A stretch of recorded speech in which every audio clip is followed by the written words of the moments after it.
বিসমিল্লাহির রহমানির রহিম। আসসালামু আলাইকুম, কেমন আছেন সবাই? প্রথমত ক্ষমা চেয়ে নিচ্ছি যে গলাটা ভেঙে গেছে। 2 দিন যাবৎ একটু ঠান্ডা বোধ হচ্ছে, মানে গলার মধ্যে একটু কাশির মতো। ওই রকম না, মানে গলাটা শুষ্ক হয়ে আছে আর কি, কণ্ঠটা ক্লিয়ার না।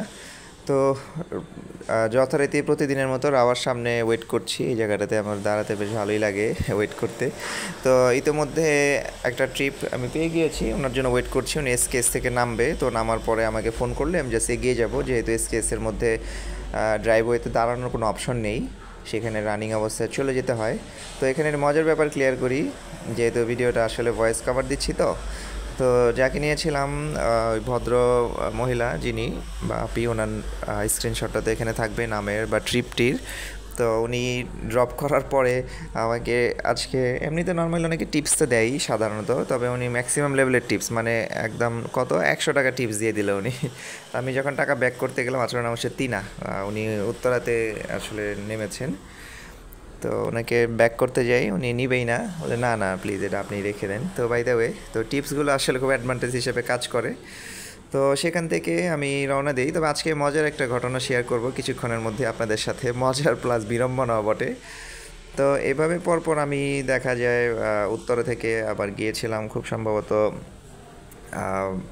ইয়ের দিকে, মহাখালী ডিএইচএস নয়, মানে এটা মিরপুর ডিএইচএসের দিকে। তো মিরপুর ডিএইচএসে একজনকে ড্রপ করলাম। মিরপুর উত্তরা থেকেই পেয়েছিলাম এটা। আচ্ছা, তিয়ানাপুর যে ট্রিপসটা ছিল সেটা ছিল আমার 500 টাকার মতো, এবং এখানে যে ট্রিপসটা এটা ছিল প্রায় 350 টাকার মতো, ওভার কমিশন সহকারেই। দুঃখিত, গলায় আসলে কথা বলতে খুব কষ্ট হচ্ছে। তবে যেহেতু আপনার প্রতিনিয়ত বেশ কিছু আপডেট জানতে চান, তারপর আপনাদের জন্য ছোট ছোট করে ভিডিও করে নিয়ে আসি।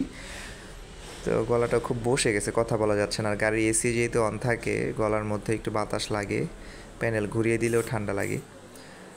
তো এরপর এহসানুল কবির সাহেব যিনি, ওনাকে ড্রপ করি। সেটা, তবে আজকে বিড়ম্বনা যেটা ছিল সেটা হচ্ছে, একজন ভদ্রলোক একটা কিংফিশার বার উত্তরা থেকে ট্রিপটা আমাকে নিতে দেয়। তো আমি অ্যাকসেপ্ট করে, দুজন ফরেনারকে ওঠা, খুব সম্ভবত কোরিয়ান ছিল। ওনারা ইংরেজিও বুঝতেছে না, আমি ইংরেজিতে যথেষ্ট কনভারসেশন করার চেষ্টা করছি শর্টকাটে। তো ওনাদেরকে খুব কষ্ট করে ওনার লোকেশন, আচ্ছা একটুখানি কিন্তু নাস্তা খেয়ে নিয়েছিলাম, ক্ষুধা পেয়েছিল, এটা অনেক রাত হয়ে গিয়েছে যদিও। এটা মিরপুর ডিএইচএসের সামনে শাগুফতার এখানে। তো যে বলছিলাম, ওনারা বাড়ি ধারা নামবে, লোকেশনটা ঠিকভাবে জানিয়ে আমাকে মোবাইলে ছবি তুলে দিয়েছে, যে বললো যে এই লোকেশনের মধ্যে ওনাকে ড্রপ করে দিবেন।